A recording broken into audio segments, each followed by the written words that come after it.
जब दुनिया भर में सक्रियता है, तो दो भाइयों के बीच आत्मसमर्पण करना और एक ही दिन में फिर से काम करना। दुनिया भर में सक्रियता में काम करना चाहिए। दो सुंदर भाइयों के बीच में रहना।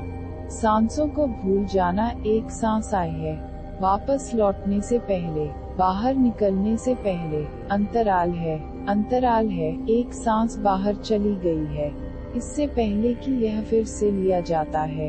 अंतराल दुनिया भर में दो बच्चों और एक ही दिन बोर एएनबी में दोनों में ब्रीचिंग की कोशिश करता है, लेकिन ऐसा लगातार करना पड़ता है। यह छठी तकनीक लगातार की जानी है, इसीलिए इसका उल्लेख किया गया है।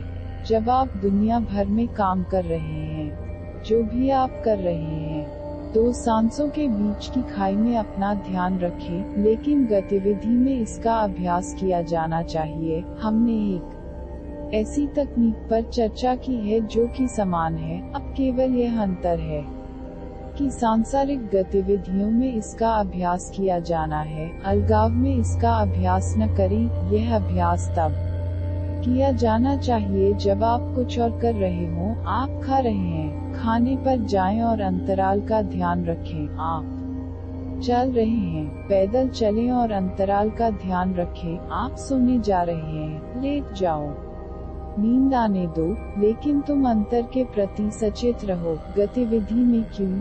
क्योंकि गतिविधि मन को विचलित करती है।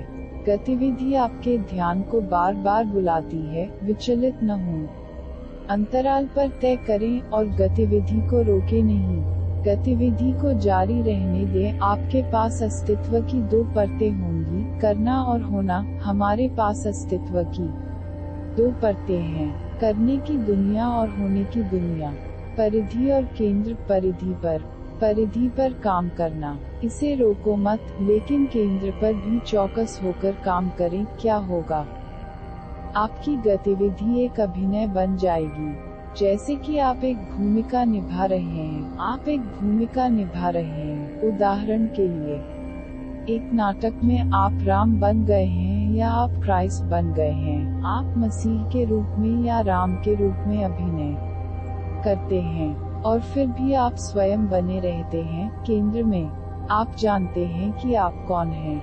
परिधि पर आप राम, मसीह या किसी के रूप में अभिनय करते हैं। तुम जानते हो तुम राम नहीं हो, तुम अभिनय कर रहे हो। आपको पता है कि आप कौन हैं। आपका ध्यान आप में केंद्रित है।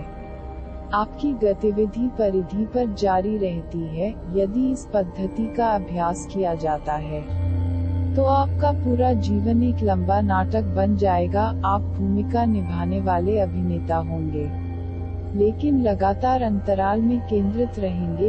यदि आप अंतर को भूल जाते हैं, तो आप भूमिका नहीं निभा रहे हैं, आप भूमिका बन गए हैं। तब यह ड्रामा नहीं है, आपने इसे जीवन मान लिया है। वही हमने किया है। हर कोई सोचता है कि वह जीवन जी रहा है। यह जीवन नहीं है, यह केवल एक भूमिका है, एक हिस्सा जो आपको समाज द्वारा, परिस्थितियों द्वारा, संस्कृति द्वारा, देश स्थिति द्वारा दिया गया है। आपको एक भूमिका दी गई है और आप इसे निभा रहे हैं।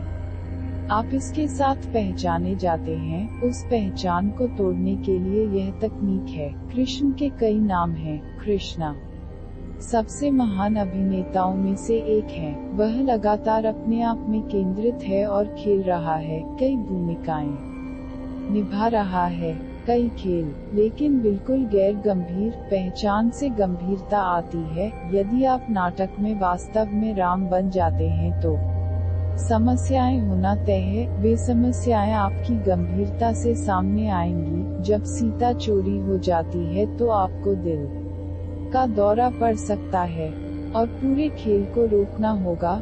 यदि आप वास्तव में राम बन जाते हैं, तो दिल का दौरा निश्चित है, यहाँ तक दिल की विफलता भी। लेकिन आप सिर्फ एक अभिनेता हैं। सीता चोरी हो जाती है, लेकिन कुछ भी चोरी नहीं होती है। आप अपने घर वापस चले जाएंगे और आप शांति से सोएंगे। सपने में भी नहीं लगेगा कि आपको लगता है कि सीता चोरी हो गई है, जब सचमुच सीता चोरी हो गई। तो राम खुद रो रहे थे और पेड़ों से पूछ रहे थे, मेरी सीता कहाँ गई है, उसे कौन ले गया है। लेकिन यह समझने की बात है, अगर राम सचमुच रो रहे हैं और पेड़ों से पूछ रहे हैं, तो उनकी पहचान हो गई है, वह कोई और नहीं राम है। वह कोई अधिक दिव्य व्यक्ति नहीं है। यह याद रखने की बात है कि राम के लिए उनका वास्तविक जीवन भी सिर्फ एक हिस्सा था। आपने अन्य अभिनेताओं को राम का किरदार निभाते हुए देखा है, लेकिन राम खुद एक भूमिका निभा रहे थे, एक बड़े मंच पर। निश्चित रूप से भारत की एक बहुत ही सुंदर कहानी है। मुझे लगता है कि कहानी अनूठी है। दुनिया के किसी भी हिस्से में ऐसा नहीं है। ऐसा कहा जाता है कि वाल्मीकि ने राम के जन्म से पहले रामायण लिखी थी और तब राम को पालन करना पड़ा था। तो वास्तव में राम का पहला अभिनय भी सिर्फ एक नाटक था। राम के जन्म से पहले कहानी लिखी गई थी और फिर राम को पालन करना था। इसलिए वह क्या कर सकता है?